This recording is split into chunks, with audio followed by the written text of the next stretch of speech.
بسم اللہ الرحمن الرحیم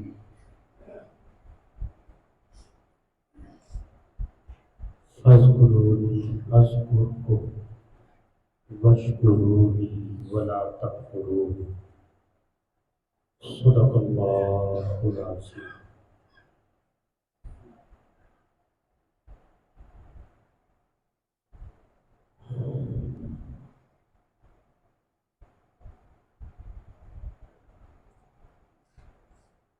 اللہ رب العزت کا شکر ہے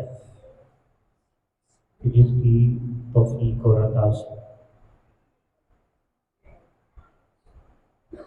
اس بابرکت مہینے میں ذوالحج کا مہینہ ہے اور اس بابرکت محفل میں حاضر ہے۔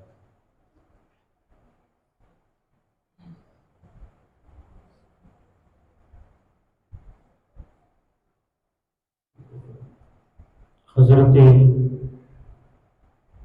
موسیٰ علیہ السلام کا واقعہ بیان کرتے ہوئے رب کائنات فرماتے ہیں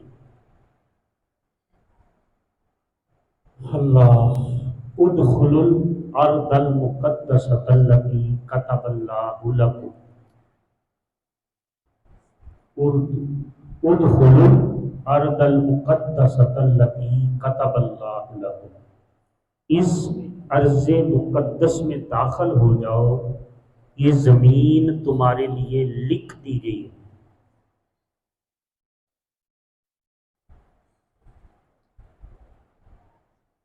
رب فرما رہا ہے کہ موسیٰ علیہ السلام کو اور بنی اسرائیل کو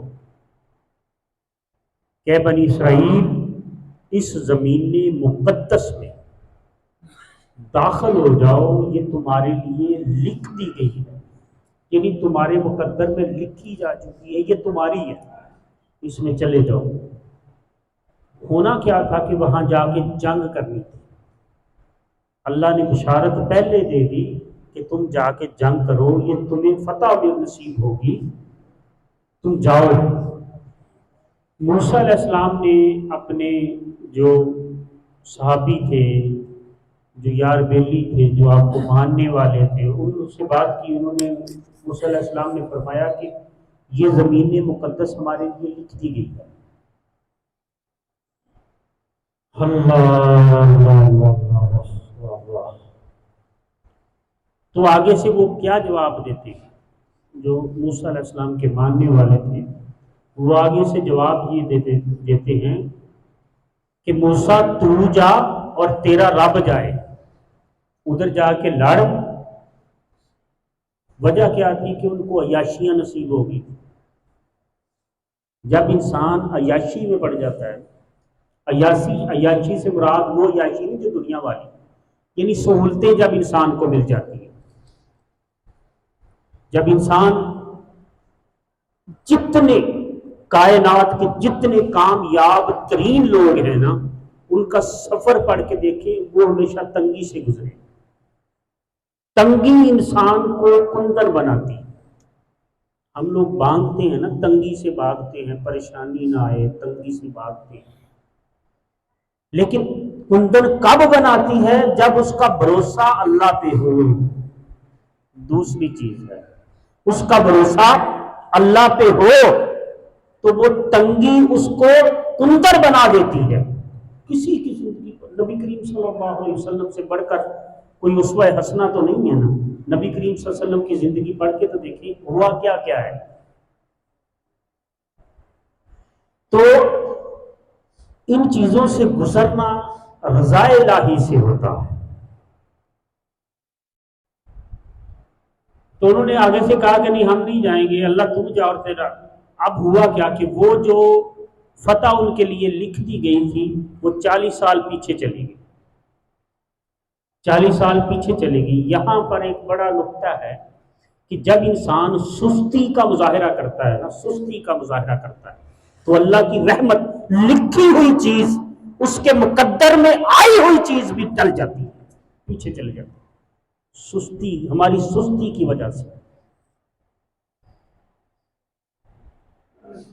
یعنی وہ ادخلوا الارض المقدسۃ التي كتب اللہ لكم، لکھ دی گئی ہے، یعنی تمہارے مقدر میں ہے، فرض ہو گئی ہے تم پہ، وہ تمہاری ہے، اللہ فرما رہا ہے۔ انہوں نے کہا نہیں اے موسیٰ تو جا اور تیرا رب جائے، ہم تو نہیں لڑیں گے، وہاں تو تگڑے کافر رہتے ہیں، ہم ان سے کیسے لڑیں گے؟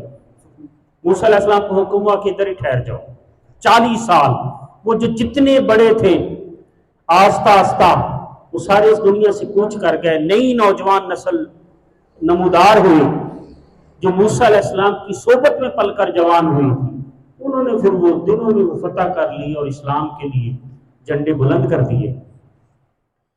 تو بات یہ ہے کہ جب انسان سستی کا مظاہرہ کرتا ہے،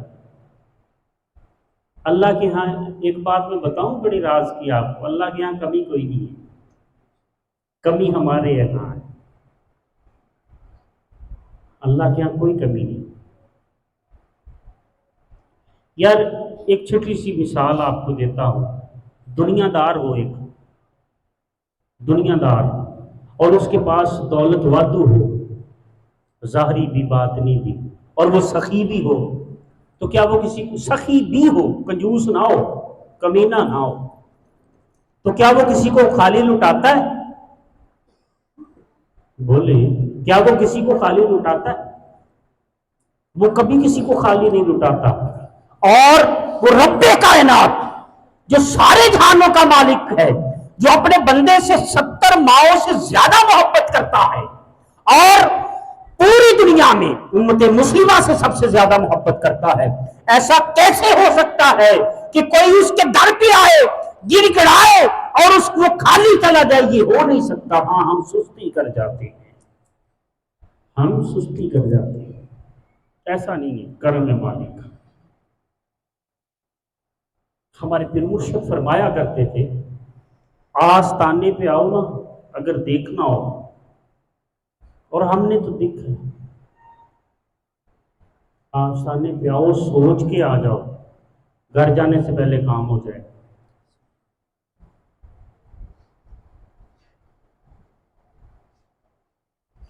اللہ میں عرض بھی نہ کر کے جاؤ، دل میں لے کے آ جاؤ۔ یہ نظام ہے آستانہ، یہ حال سلسلہ ہے، مذاق نہیں ہے۔ وقت کی مجبوریاں ہیں یہ،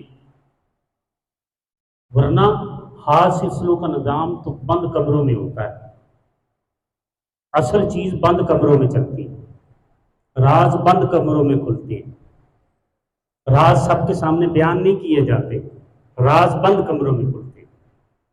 فرمایا فاذکرونی اذکرکم، یعنی ہم ذکر کی محفل میں بیٹھے، اللہ کو کیا فائدہ ہم ادھر آئے، ہم نے کون سی اس مالک کی خدمت کر لی؟ کچھ بھی نہیں۔ حقیقت جان لینا، ہم حقیقت جان لیں تو ہمیں انتظار رہے محفل کا کہ کب جمعرات آئے گی اور کب محفل میں پہنچے، روح تڑپے۔ کیوں؟ وجہ کیا ہے؟ اللہ فرما رہا ہے بندے تم میرا ذکر کر تو صحیح، تم میرا ذکر کر تو صحیح، میں ساری دنیا سے تیرا ذکر نہ کروا دوں تو مجھے کہنا، تم میرا ذکر کر کے تو دیکھ، تو مجھے یاد کر کے تو دیکھ۔ اجیب دعوت الداعی اذا دعان فلیستجیبوا لی ولیؤمنوا بہ لعلہم یرشدون۔ جب کوئی پکارنے والا مجھے پکارتا ہے، رب کہتا ہے، تو میں جب وہ مجھے پکارتا ہے تو میں اس کو جواب دیتا ہوں، میں اس کو جواب دیتا ہوں۔ اجیب دعوت الداعی، تو وہ جو ذکر ہم بیٹھ کے کرتے ہیں اس کا فائدہ بھی ہمیں کوئی، اللہ کو فائدہ نہیں ہے، وہ بے نیاز، اس کو ضرورت حاجت ہی کوئی نہیں، فائدہ نقصان سے تو وہ ویسے ہی بالا تر ہے، ہمارے لیے ہے، ہمارے کئی کام بگڑے ہوئے سنور جاتے ہیں۔